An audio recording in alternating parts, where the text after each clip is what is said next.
All right, everyone at home, I am so excited to tell you guys about this brand new business opportunity. Me and my boys decided to create a podcast studio here in Springfield, New Jersey.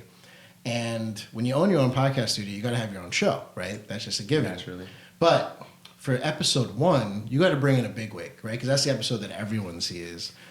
So I had to think back on the Rolodex. Who can I invite for episode 1? And then I remembered the first time I was ever in a production studio was in Newark, New Jersey. And my homie, Rob Fajardo, brought me down for Leave Normal Behind TV, right? LNB TV. That's right. And it was probably one of the most disorganized rooms I'd ever seen in my entire life. There was wires coming out of every corner I could see. For but sure. There was an assistant who scheduled the whole thing, brought me in, and I'm like, oh, this is dope. This is cool. I'm going to steal some of these when I eventually have a studio for myself. But, without further ado, I'm so excited to introduce Rob Fajardo as guest 1 of the Flexwork Studio podcast. Let's go. Going, man? It's an honor to be here, man. I think it's been great to see your journey grow. You inspire me from afar. And the fact that I could be here today feels like such an honor. So thanks for having me. Man. So what do you think of the room? I think this room is can be an oasis for creativity. I feel really grateful for one, being on the listening end of things, for all the amazing conversation that's going to come from this space.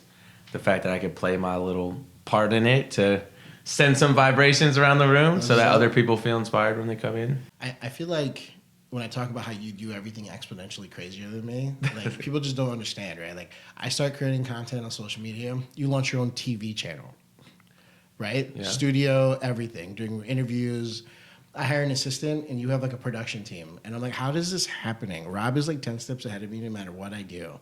It was this wild experience for me. Interesting. But then people don't know how we met. Yeah. So I'm in California doing an interview for UC Berkeley, and I meet Ash. Right. And Ash was my partner in the Youngry project, and everything happened there. And Ash was like, yo, you have to meet this other Jersey guy. He talks just like you. Oh, I'm like, dope. all of us people in Jersey don't talk alike, bro. Right. What do you mean? He's like, no, man, you all say Boston weird. I'm like, we don't say Boston that weird. But anyway, I fly back, I meet you, and then I'm just like, dude, this guy's going to build this wild movement. And I can't wait to see what happens. But we got to talk about your journey, man. You stopped creating content for a bit. I did, yeah. What's the story behind all that?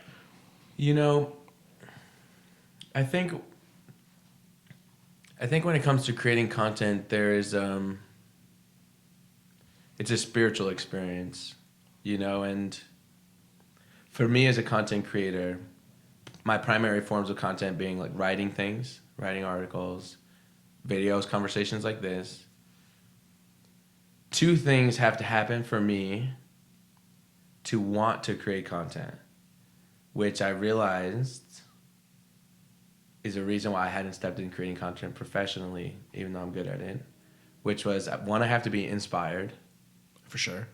And I have to have clarity on the purpose of why I'm doing what I'm doing beyond recognition. And I realized that when it came down to it, I created content because I liked creating content. But I never stepped into, I'm creating content for other people. Oh, really?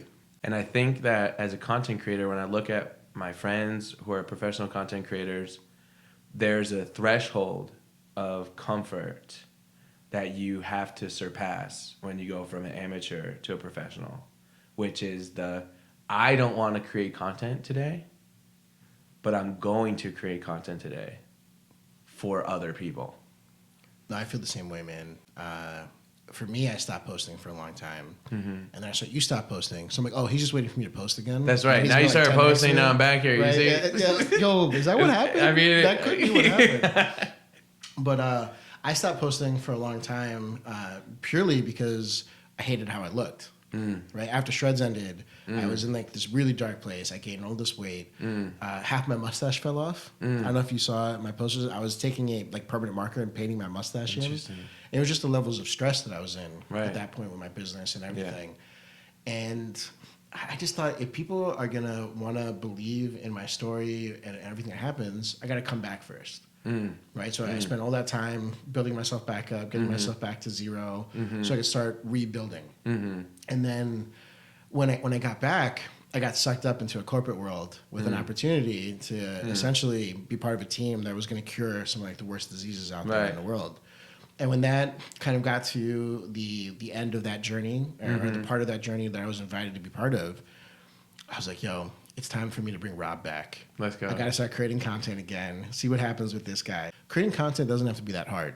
Right. And I feel like guys like you and me that are known for creating content out there, if there's people out there that like can't overcome like the barriers to just posting that first time or whatever it's going to be, I feel like listening to us getting over our own nonsense should help them find a way to jump in. Of course, yeah. So, I mean, if you had to pick like two pieces of advice to give someone who wants to post, I bet you have two like golden nuggets ready to share. Yeah, I would say the first one, and it's drinking my own Kool-Aid, because there's levels to content, but one that is just not drinking your own Monster. Right, I got this coffee right here off camera. I'm gonna take a little sip of this.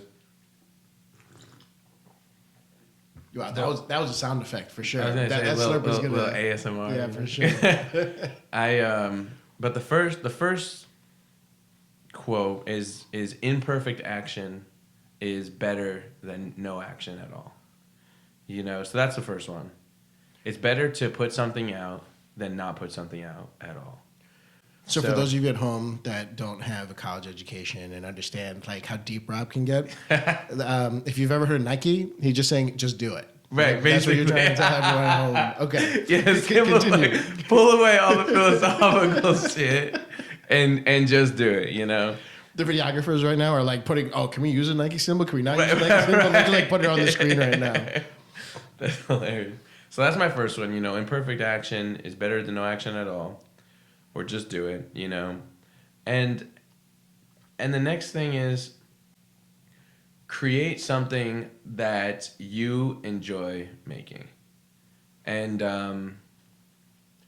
you'll never hit burnout faster than if you create content that you don't align with, or if you force yourself to be an identity that you can't fulfill over the long term. Oh yeah, obviously. And so we see a lot of content creators, right, that like got traction in one identity.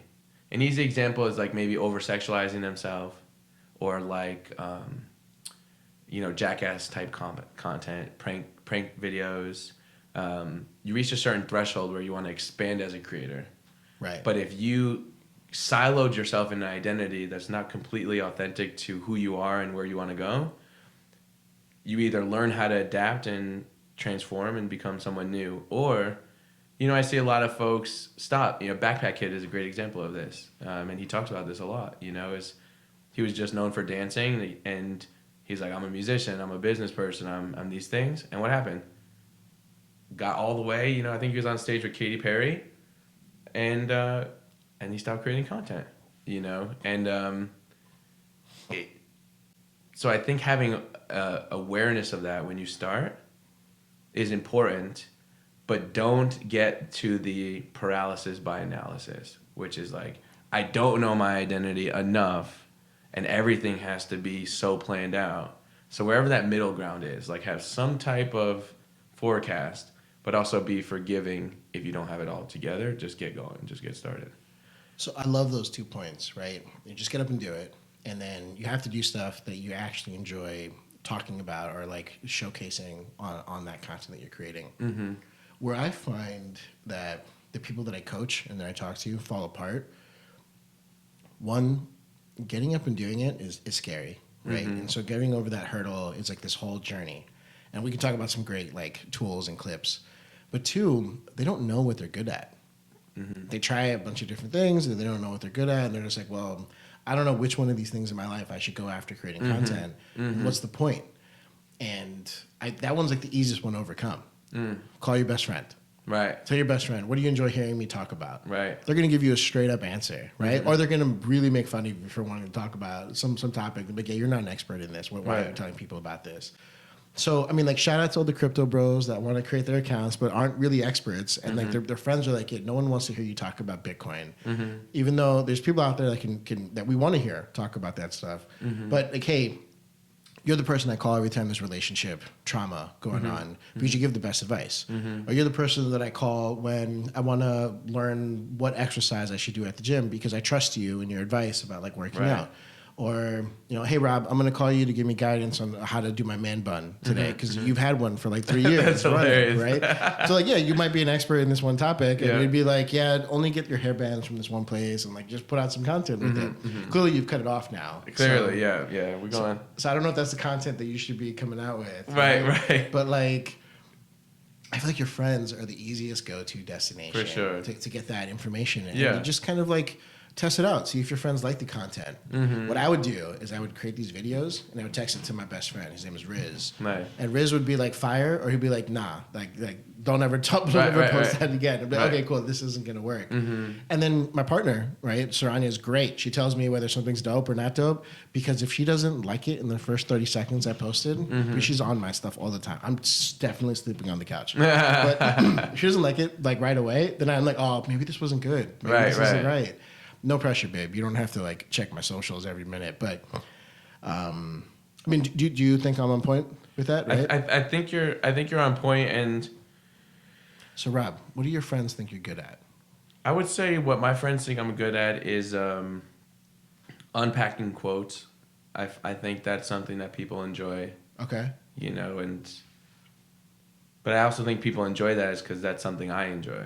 You know, and that for me was my hack when I first started creating content was recognizing that I don't know shit, but I know how to read, and finding things that inspire you and then talking about what inspired you is a way to make content. I think where people get tripped up is they don't know their particular identity as a content creator. Oh, for sure. And you don't always have to be the expert. You could be the reporter. Oh, that's good. And I think I got this from you don't have to be the expert, but you can be a reporter. That's good. And put that on a shirt. Dude. Yeah, for sure. Shirts coming out. For sure. No, we can't tell them about that yet. We're dropping subliminals, you know. But I think I got this from .com Secrets or maybe Expert Secrets with Russell Brunson. Both are really great books for anybody that's marketing, internet marketing. And his point Insert being, Rob's Amazon affiliate link below. Like, dang. But his point being is that, like, when you're sharing content, you don't have to be the one that originated that content or have some profound insight on any particular thing. Even if you're just good at curating what happened and you report on it. Oh, for sure. Is a way that you can hop into it. So I think that's kind of how I started. Is I was in my younger 20s. I'm 29 now. So maybe, I guess I started making content like 18 or 19. But I would read books like How to Win Friends and Influence People, right? And it'd be like show appreciation, right? And I'd be like, today I read How to Win Friends and Influence People. And something that resonated with me is showing appreciation, finding ways to appreciate people because it creates better connection, right? And then I'd make a 60 seconds on what I thought about that.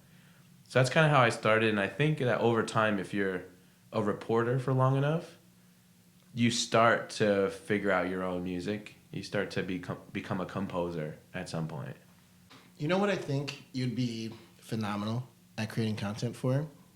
Have you ever seen like the husband hotline, right? Where like the guy like pretends like he's getting a phone call and the guy like reads out this whole scenario. Oh, so your girl's mad at you for not picking a restaurant? All right, look, this is what the Bible says you should do. Right? That's hilarious. I feel like if you had one of those, but for sales icebreakers, like knowing how to read someone's LinkedIn profile and then how to reach out to them in a way where you're not one of the 500 people saying that, hey, I have a great business opportunity for you. Right? Like, you should open a franchise. I'm like, thanks. I don't think I want to open a franchise this week. But I feel like you have such a unique perspective on analyzing a person's character and then knowing how to approach them that I feel like you would, like so many people would tune in to hear you talk about that.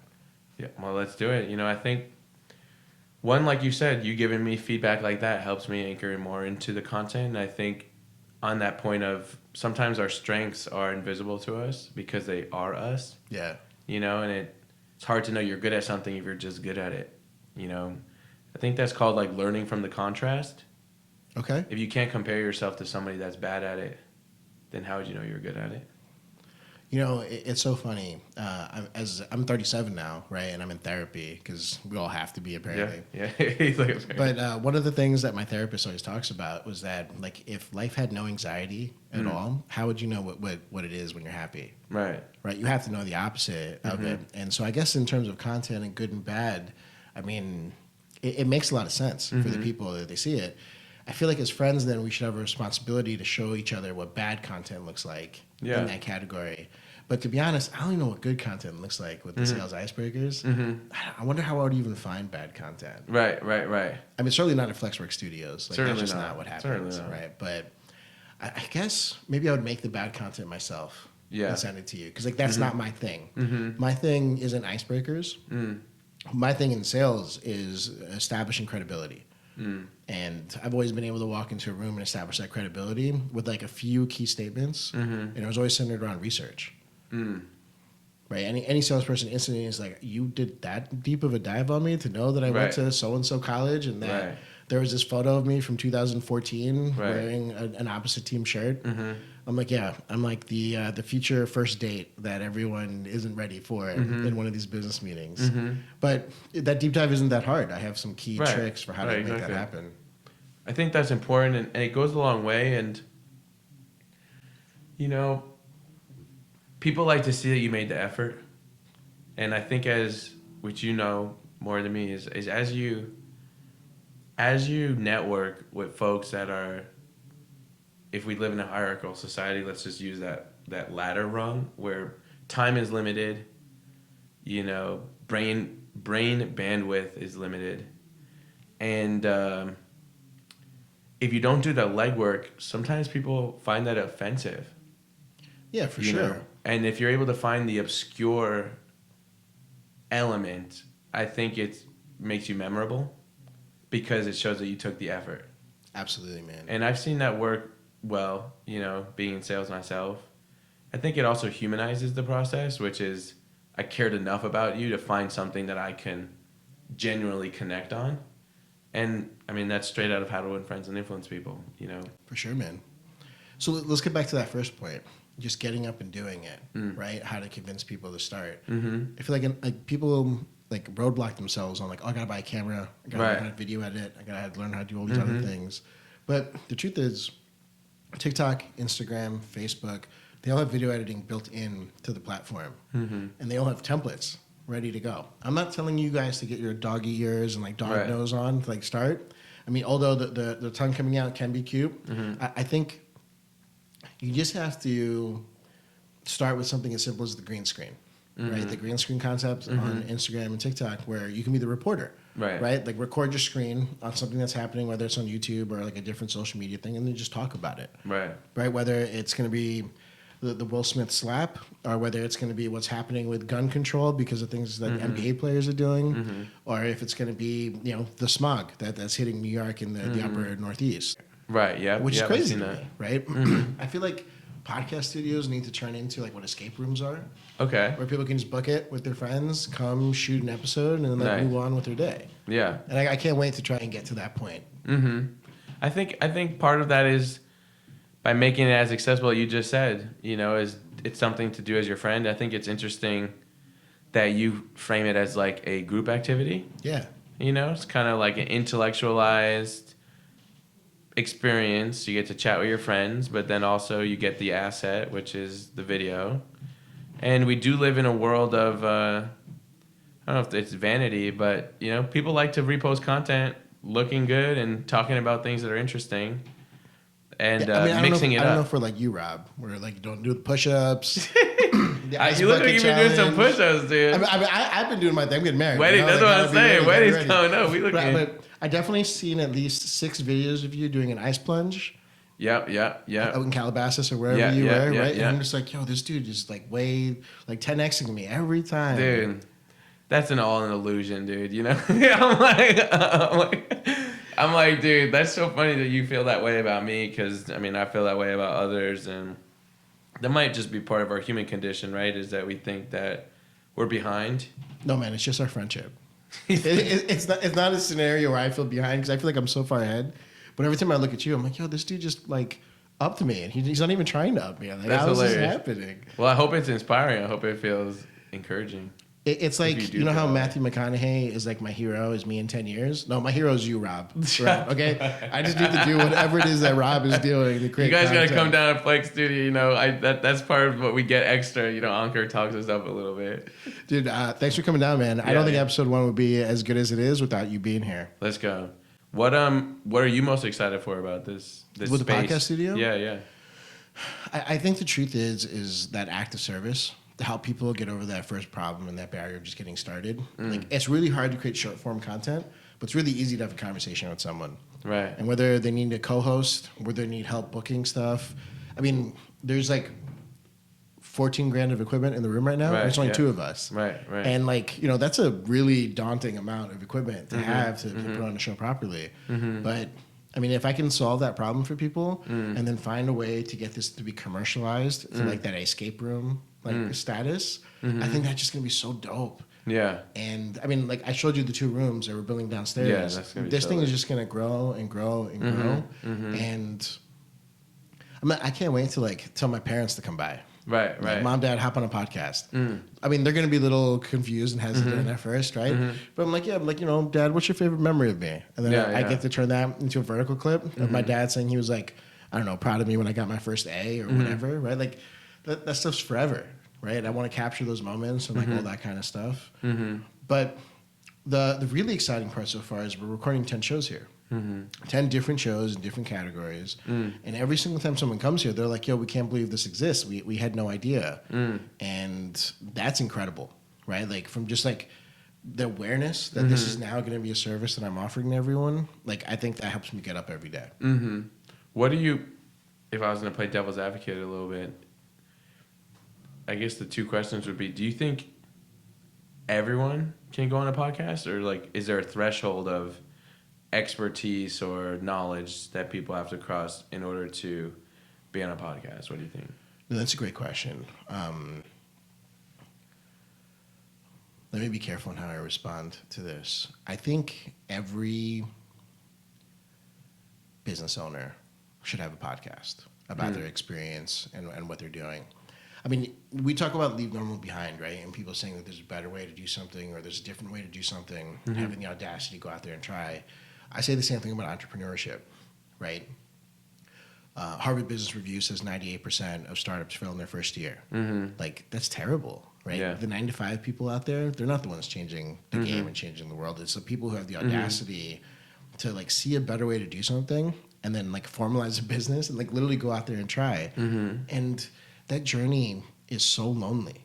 And I feel like every business owner needs to have a podcast where they get an opportunity to be creative, talk to other people, get feedback, share their story, and everything that happens there. I also think every frustrated husband in the world should have a podcast where they get an outlet, because we as men don't have that many outlets. Right. I'm not married yet, but soon. And I'm going to need a podcast with other married men for me to just talk about. Sleeping like couch. You might not be inside at this point. I'm deathly afraid of the day where I'm like, all right, hey, Saranya, hop on a podcast with me. And she starts talking to me and asking me questions like, oh boy, that's going to be one of those like straight up viral campaigns, right? It's like the worst. Hassan Minhaj talks about this all the time. He posts one photo of his wife and it's like a gajillion likes and like all these comments like fire, gorgeous, stunning. Photos of me, no comments, Nothing. no nothing, right? So the podcast with her will probably be lit, right? Probably the most viral podcast I've ever had. Let's go. She's gonna make sure she gets the credits on the podcast. You know.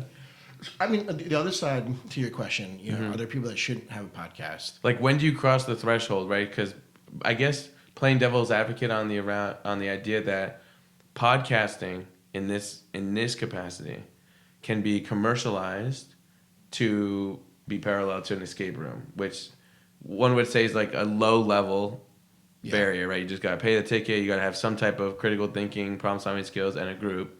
Then you go in the escape room.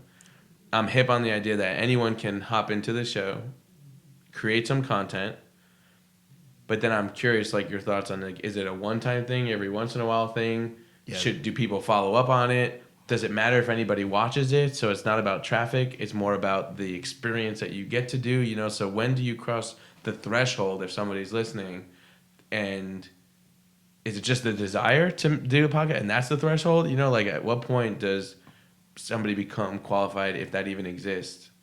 Yeah, I think the reality is it's no matter what category you're in, whether it's a gamer, whether it's a person going axe throwing, any of that kind of stuff, right? There's professional axe throwers, so professional podcasters, and then there's consumer axe throwers, right? They're going there for a good time. True. The reality is like there's a cost to distributing podcasts. I don't think you should be investing in distributing your podcast unless unless you intend on sending a message out to the world. Right. And whether or not there's listeners, to each their own journey with that message.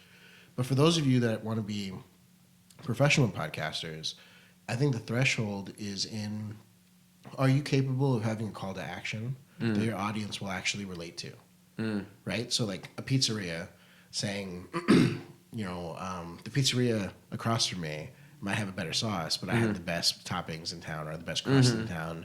We want everyone to come check us out.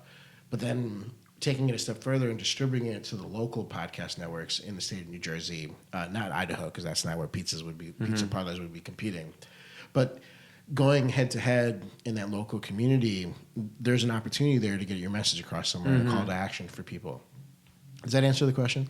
Yeah, I like how you put it as like professional axe throwing or consumer axe throwing, because they do have axe throwing in Idaho. Of course they do. Do they have cow tipping in Idaho? Oh, I haven't been to it, but I'm sure it exists. Don't tip a cow, man. That's messed up. My fellow Hindus are not down with that. Exactly. You can't do that, man. I'm not trying to get canceled by the Hindu population. So I think that's accurate because I tried it at one time and I would and I'm that like consumer. This was for the experience, and then. Yeah, if you want to do something professionally, then you have a different approach to it. So like the idea of like bowling, right? We all go for a good time, and like there's a scorecard, and people take that scorecard home. Or there's like you join a league, right? And the league has a scorecard that's capped, and like you're looking at the stats. Or you're on like ESPN Ocho, right? And like everyone's watching what happens. Yeah, I just feel like podcasting should be no different. And what do you think is the benefit that people get from podcasting? Like the personal benefit, not so much even from the listeners. If we were to say bowling, you get fun. Yeah, I don't want to go into all the descriptors, but like, how would you describe? So let's say you were trying to teach someone public speaking, right? I feel like podcasting is a great way to get some experience, being on camera, having a microphone, for sure, all of that. Let's say you're a business and you want to get your clients involved and you want to get feedback and want testimonials, but you're struggling with that. Invite VIPs to do a podcast. On the business end, that's really easy, right? Let's say it's your best friend's birthday coming up, and you want to record a podcast with your best friend to talk about what they've meant to you over the years and share some stories. Nice. Let's say you have cousins or siblings, and you want to record something for your grandparents, right? Or vice versa. You want to have your grandparent come on and tell stories and just keep that memory forever. And you have it recorded, and you could talk about it. And nice. You could go back to seeing it. Like that's just such an awesome experience. Yeah, for sure, 100%. Yeah, you get to like immortalize conversation. For sure. And then I think within that experience, I guess from a consumer's point of view, I think we're moving more into the world where more people are getting a podcast than ever before. Obviously 10 years ago, not as many people were in there. 5 years ago, a little bit more. But now it almost feels like if you're creating content, having a podcast is a natural extension of your brand. And I think it's like a differentiation point, right? I'm not holding my cell phone and recording directly. We have pro cameras and there's a microphone, and it's a different type of content. Right. So if you're out there going to like TikTok studios with backgrounds, you can also be going to podcast studios to get this type of content. And do you see like the average person having their own podcast, or more so just doing a podcast episode every once in a while as like a piece of content? What do you think? I think if I was a consumer of like the podcast world and had a couple of friends, like this would be a cool activity. I think doing it once or twice a year would be really cool, Mm-hmm. right? Just like escape rooms. I don't know if I'd buy like a monthly membership to escape rooms, but doing a couple every now and then, I think it's Right. cool. And immortalizing those conversations. Like, for example, my wedding's coming up. Right. Maybe if it was me and my best man, just like shooting around some conversations about what the experience is going to be like. Or you're planning a trip and you want to immortalize the conversation before the trip and then post trip. And then you true. have that thing to like go back and forth and just like review and see how it goes. Or expecting parents. Have a podcast talking to your kid, right? And like, what are you most excited about to teach little Johnny, right? Or what's the Right. first thing you're going to teach baby Jane? And like, parents could immortalize that conversation, and it would be phenomenal, right? It's like video journaling, Right. Yeah. for a consumer. It could be every day. It could be a couple times a year, and I think that's the way that I would want to conceptualize that marketing presence for it.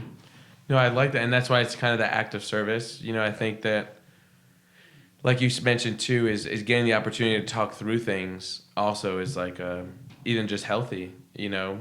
Yeah. And I think on podcasting you fall into pockets that were unexpected, and those are my most favorite. You know, is what we call like emergence. Yeah, right? for It's sure. like what's unplanned, but it just kind of emerges, and you're like, that's what we were supposed to talk about today. You know, it's right. there's this weird feeling of like when something sticks, and you're like, oh, that's the thread that we should go down. And I find that happens in really all types of content around conversations, whether it's on Clubhouse or Twitter Spaces or on a podcast. Do you think that that's the beauty of a podcast? Like if somebody's like, well, Ankur, I don't know what I'm going to talk about, how much should you have pre-planned, you know, going into an episode to feel Ooh, that's a prepared great point. enough, but then maybe still leave room open? Like, when are you underprepared versus prepared enough?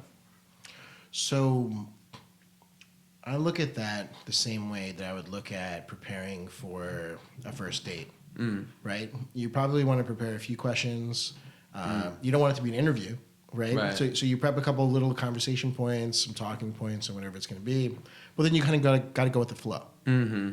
Now, I'm sure there's people that are more nervous and more anxiety, and you can prep topic lists. You can have a dry erase board in the room, give you more instruction. You can even have an executive producer in the room to help guide that conversation. And we're on cameras. This isn't live, right? So you could pause, stop, start, so on and so forth. But for guys like you and me, if we scripted this whole thing, we'd be Right. bored. Yeah. We'd be sitting here. And then Feel point robotic number or two, something. right? Like we're not Logan Paul reading off a sheet of paper, which I think is wildly hilarious, right? But you remember hearing all about that kind of stuff. Like that's not going to work for us. Granted, if it's a mid-roll, which is when you put an advertisement in the middle of a show, Right. that has certain value, right? But guys like you and me are pros, right? I think we'd be natural about it. Like if I was going to talk about Monster, a phenomenal energy source. For Right. Monster, please sponsor One of the us. healthiest drinks in the world. Please sponsor me. I feel like my doctor follows me, and he's just like, this guy's gonna die with all the Right, monsters. right. There's just no way he's healthy about this. But the question was, how much did you prepare? Yeah, for a like when is podcast? somebody ready to come into Flex Studio? Like, can you come off and, hey, Ankur, I just pulled up today and we're gonna shoot the shit. And I do find value in that, right? Like, and I do know friends of mine that listen to podcasts that are like topic lists. And that's the Topicless podcast? That's the podcast, and I'm forgetting one of their names, but it doesn't fit my style. For me, it's like I'm like that's so stupid, you know. I think there's gonna But be for other groups. people, they really like that kind of. I don't want to call it mindless, but it's really like somebody would be like, "Did you?" I can't even. It's just topic list, dude. It's No, just I get it, right? Yeah. So like, there's people that go to the club and pop a bottle because it's their birthday. Right. There's people that go to the club and pop a bottle because it's Tuesday. Right. And like they don't know what they're going to get into. They just got to go with it. I think to each person, their own journey is going to go down with the podcast and what they're going to talk about. And really, it's about who your co-host is. Like you can't do a podcast by yourself at Flexworks Studio. Right. You can, but chances are you'll have me in the room or like a video editor in the room or someone guiding you with the questions and posts and stuff. I feel like those solo podcasts that I've seen where people just have a certain topic to talk about, you got to have some type of cheat sheet in front of you to guide you, 'cause some you're gonna get production lost, notes. right? Yeah. You and I are going to vibe off each other. And if there's a whole room of people, there'll be like a lot more laughter and a lot more inside jokes and like everything that happens. But Preparation is key when there's a message that needs to be delivered. If it's for fun, just get in here, turn on the mics, and see what happens. True. I like that. I think that's good advice. I think that goes back to the intent, and if it's like for consumer purposes or recreational purposes versus professional purposes, I suppose. I think everyone's third date should be a podcast. Interesting. Right? You start asking each other questions and know that your answer is being recorded. So, you have to be honest. He's like, I got evidence. He's like, I got evidence. I mean, like a year from now, how great would it be to show this at the wedding? Right? Or how great would it be, didn't pan out with someone, and your friends are like, you saw the red flags in that podcast episode? Like, you definitely hilarious. Shouldn't be dating this person, right? Or like, if you want to get your friend's opinion on the guy or the girl, shoot a podcast. Send it to your friends. What do you think of this person? Do you approve? Do you not approve? And then I guess my one thought is, I guess, like, should everyone start a podcast? Listen, man, everyone should get the experience of being on a podcast at some point in their life. Just like everyone should do an escape room. Everyone should throw an axe. Everyone has to go bowling at some point. Right. Find something you could talk about with a group of people. And at the level of the professional end, these studios need to be more accessible. For sure. And right now they're not. Like, people have to invest in creating their own space. And that's frustrating, man. I remember the scenario where I rented an office in New York, and it rhymed a lot with flex work, but it had less letters, and might have had some W's in it, right? But the point is that, like, whenever I tried to bring a camera into the room, they wouldn't let me record. Because you didn't pay for it? No, I had the office space, but you weren't allowed to shoot any content on just site. Just because that was the rule. Community rule. And I'm like, yo, there's such a beautiful space. Why can't I shoot content in here? Like, do I need a bigger office? Right. Nope. We have glass walls. You can't shoot any content in here. Huh. I mean, that's crazy. That it just doesn't crazy. make any sense to me. It doesn't make any sense, no. So I feel like business owners that want to create this type of vibe in this environment, I mean, you have to invest 15, 20 grand to do it. Yeah. But now that studios like this exist, it's easier for them to do this. And then what would you say is, like, somebody has to, because I guess that's two different markets, right? One is come do it with your friends because it exists. The other is basically leverage these assets to get some traction until you can get some assets of your own, Yeah. I mean, think about it, right? When you saw the basement, what's going to look like? Yeah, it's going to influencers going to want to have that space to, like, create content, shoot their selfies, shoot their stories, and all that kind of stuff. That's the target demographic. Right. People who would really appreciate the environment that you're setting, the vibe that you're setting. And then people who need a space to shoot a 10-episode season. Right? Those are the bread and butter of any studio. But it's no different from the panic room or, like, the escape room, right? Not panic room. Sorry, wrong memory. The escape room is, like, they sell those, like, 10-visit memberships. Right? Just like the gym. There's people who come for a day pass, and there's people who get memberships. There's going to be opportunities for everyone to get involved. For Flex, do you think it's more of a membership model, or is it just anytime you use it, or both? Or I think we're going to see how this plays out, right? I mean, there's been incredible demand. Creating civic awareness in the community that this exists has been a lot of fun for me, right? Inviting people out, for first episode for free, just come on down and let's talk. Smart. But as we see how the community supports it and how things kind of roll out over the next 6 months, it'll be very telling. Yeah. For what model makes sense. I think it's cool that you're kind of pioneering that, I think it makes sense. A lot of photo studios are rented out, so it makes sense that video studios or video podcasts become similar. And I think that's also just a necessity for sure for creators to diversify what they're creating. And so I'm excited to see how it plays out over 6 months. I'm sure you're going to crush it. And yeah, the basement, the ability to give people different studio sets, I think also opens up something completely new, That's why you do the escape room model, right? Because you have the King Tut room, you have the Amazon jungle, you have whatever. Right. And the way the basement's going to be built, we could change the room every season. Oh, cool. And it could have a different vibe, so it's constantly changing for everyone. Smart. Yeah, and I think, again, like, I guess one thought that I would ask you on is, like, how important do you think branding is when it comes to podcasts? I know I've had this type of thought, which has got me in the paralysis by analysis, which is yes, I want to have a studio, but I want people to know it's my studio. or you get some type of brand recognition by throwing an LED light back there, and it's like, do you think does any of that really matter to have your own studio, or can you hop into a space which is a perfect generic podcast studio like this space? You've been around musicians before, right? Musicians will go to a studio because they want to say they're in that studio, and they want to get the credibility of being in that studio. Now, in the terms of like turning this into like a commercial, consumer-facing thing, we're not there yet. When it gets to that point, there's going to be opportunities for people to brand and do all that kind of stuff. But right now, I think the integration with saying that you're a Flexworks studio and the fact that, Ankur is producing my show, I feel like that has so much weight to it that I want to utilize and capitalize on for these people. Nice. What most people at home don't know is like I'm one of the few agency models that I guarantee listenership. Or I guarantee a certain rate of views or clicks or business or whatever it is, because I've been in business long enough that like zero stress or risk, in my opinion. So if someone launches a show with me with the intention of finishing a season, I guarantee 10,000 unique listeners. And that's only happening because they're saying they're doing it at Flexworks Studios. Because you're tapping into the network effect, basically. Right. And my own audience and the understanding that I have of how to grow a show. I mean, I've been doing this for a while, right? The studio wasn't just like an overnight decision. Of course, yeah. And I just feel like right now, if someone came in and was like, hey, like, can I put up my logo on the wall and claim this is my studio, I'd probably turn them down. Yeah, it doesn't make sense to do that. It's not the right longevity approach. And honestly, any brand that's like trying to demand that, they're not valuing what I'm creating for them. They're trying to take advantage of what I'm creating for them. And that's the wrong vibe. What was the decision, or what was the evidence or data that you used to make the leap into investing into developing this space? Like, what was when did it become worth it?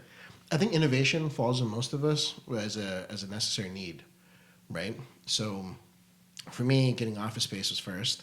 And then obviously I want to create content at my office. Right. And I had an opportunity to partner with the right people. And so my partner here is this guy named Ken. And Ken runs a huge investment firm. And he's creating content for himself. I'm creating content for myself. And we're like, let's just do this together in one space. And then all of a sudden I was like, well, wait a second. I got everything set up here. I think other people could use this space too. Smart. I went home, didn't sleep, put out a business plan, came back. Everyone bought in. And we're like, all right, let's run with it. Nice. And so here we are. Let's go. How fast did it take you to go from idea to getting this? I mean, it's me. So like 24 hours. Let's go. Right? Yeah. But when I get excited, it's quick. It's like there's like zero wait time for me to build something. You've seen that with me, right? Yeah. I talk about this as a graphic designer. Sometimes people are like, hey, can you make this for me? I'm like, hold my beer. He's like, let's go. Text it over. Right. I was like, oh my God, this is amazing. That's awesome. It's just like that with business ideas and like branding and all of it. How do you, and not to get on too much of a tangent, and also I'm happy to do a time check depending on. No, we're good. Cool. Yeah. Which is, what advice do you have for folks that want to open up their creative pathways more? Prior to coming on this episode with you, I was thinking about this book, The War of Art by Stephen Pressfield. Okay. Have you read this book before? I haven't. Heard of it? So it was written in the early 2000s. I actually found this book through Joe Rogan. Okay. It's a really fascinating Good old book. Joe. Yeah, it's a really fascinating book. And Stephen Pressfield's written a couple books, but part of what he mentions in The War of Art is resistance. And he goes off into Greek mythology and talks about the muses. He's like, I live by the muses. When I'm creating anything, he actually takes ritualized time to get into the zone and feel inspired. And when he feels inspired, or he rides that momentum. Okay. So he has a process essentially to open up his creative channels, to write, to record, to create. For you, how do you keep your creative channels open enough to turn things around very quickly? My creative channels. Right, in order to minimize resistance, right? Because if you can turn something around in 24 hours, or you're able to take it from idea to implementation fast, it would imply that your channels are open. I have a chemical imbalance. It's Let's just talk the about truth, it. right? Let's talk about it. What 90s television. That ruined me forever. I'm going to have creative juices at any given moment, whenever I want. So Zach Morris teaching me how to lie and manipulate people. AC Slater teaching me how to get a girl's attention. Kelly from Family Matters teaching her dad how to get the prom dress that she wants. This whole language of persuasive and woo and selling and like communication. I could talk for hours. I don't know if that's the gift of gab or if that's like the ability to create on demand or whatever it's going to be, but like it's just who I am now. And how do you maintain the focus to see the project all the way through? I think tying it back into this, I think a lot of people get stuck in the middle somewhere, right? Which is why they don't end up going on a podcast. So I'm addicted to checklists. Okay. And it's one of those things where, like, if I build out a checklist, I don't go to sleep until at least one thing gets checked off. Oh, that's sweet. So, like, let's say Leave Normal Behind needs a new website. I'm going to put that on my checklist, and nothing else will be on my checklist. Interesting. And until I finish the website, I don't go to bed. Wow. Now, that's an aggressive, pretty insane mindset, right? I'm good enough to get it done in a night, but having that type of mentality of, like, focus, of, like, discipline, that, like, something has to be checked off my list. I've gotten really good about how to build lists so that I don't go into, like, OCD mode where, like, you know, I'm, like, shaking, like, I can't go to bed until something gets done. But that's kind of what allowed me to be that person. How, when you're making your lists, what's the size of the task that you list so it's not too granular like a subtask? Yeah. But it's a proper, like, action to take. Any advice on how to even set yourself up that way? So momentum and being really aware of momentum is important before I make my list. So if I start a day with low momentum, for example, my bachelor party was last weekend. Monday was a very low momentum day. I was exhausted. Recovering, Right? So my lists are going to start really easy. Okay. Something as dumb as brushing my teeth, making the bed, those are all in my list. Oh, for Monday. You write them the night before or the morning of? The night before. Okay. All my lists are done at night. Smart. I've learned that when I do lists in the morning, I forget so much important stuff. And when I do lists at night and I unload the list out of my brain, I sleep easier. Yeah. So I'm not worried about it anymore. I can sleep easy. Like, I'm not going to forget anything. In the morning, like, I haven't had my cup of coffee yet. I haven't gone to the gym yet. It's just the wrong time for me to get into all that. Yeah. So low momentum moments in my life, I'll go easier with tasks. When things are in a flow and things are rocking and rolling, I know I can put the tougher tasks down. Right. So let's say in the middle of the day, I know that there's an opportunity. I will set myself up to build momentum, then put the big task on my list, and we'll see what happens. In the morning, you're saying? No, let's say in the middle of the day. Okay. But I give myself the ability to call that audible. Okay. Right, at some point. But the reality is, I just have to cross something off my list. So let's say Leave Normal Behind has been on my list for like 2 weeks. I will empty out my list, build up that momentum, and then knock everything out. Right, and what I need to do, so I know I can check that off. And then, how many lists or how many tasks should go on any list prior the night before it becomes like overkill? 3. Okay. The magic number is 3. And I've coached a lot of people on this. Right. That's why I'm asking, is because I've seen people put too much on their list, not get anything done, and then you created the other problem, which is like, I'm not enough, I suck at this, I never get anything done. Right. So I teach everyone that you want to create high impact items that go on your list. When your list has 3 high impact items, let's say something like get groceries for the week. That's a high impact item, right? Because your nutrition matters, all that kind of stuff is a big deal. And you're not doing that every day. Right. So another high impact thing would be like finish this task that's going to get me my paycheck for the week, right? Or you know, whatever it is that I need, or like a project or what have you. So 3 is the minimum that I will put on my list every night. Now, I don't necessarily have a physical list anymore. I have a mental list sometimes, but there's always 3 things, and sometimes it's 20. Right. But 3 is the desired number. Right. I mean, because obviously you got to do the 3 things before you reach 20. Right. I'm getting married. There's a long ass list. Right. Exactly. Right. Because I'm definitely gonna take that. You know, my little nugget that I got from you, you know, is I probably could do a much better job writing my list before. You know, and we use Asana and we use some other things and HubSpot, you got your tasks there, and I'm so grateful that the nugget wasn't to grow the man bun back and tell stories about it. Imagine that would feel so deflating. I'm like, Ankur's like, I said all this shit. Dude, man, I love having you on the show. Yeah, this was great. This stuff is exciting, and I can't wait to bring you back for another season. Yeah, let's do it. We're not going to film in Idaho, but I will come visit in Idaho. You have to I got come to try visit. these French fries. Yeah, dude, the French fries. Idaho's got some gems, dude. They got some canyons, got a lot of great nature. It'll be fun. This is that, man.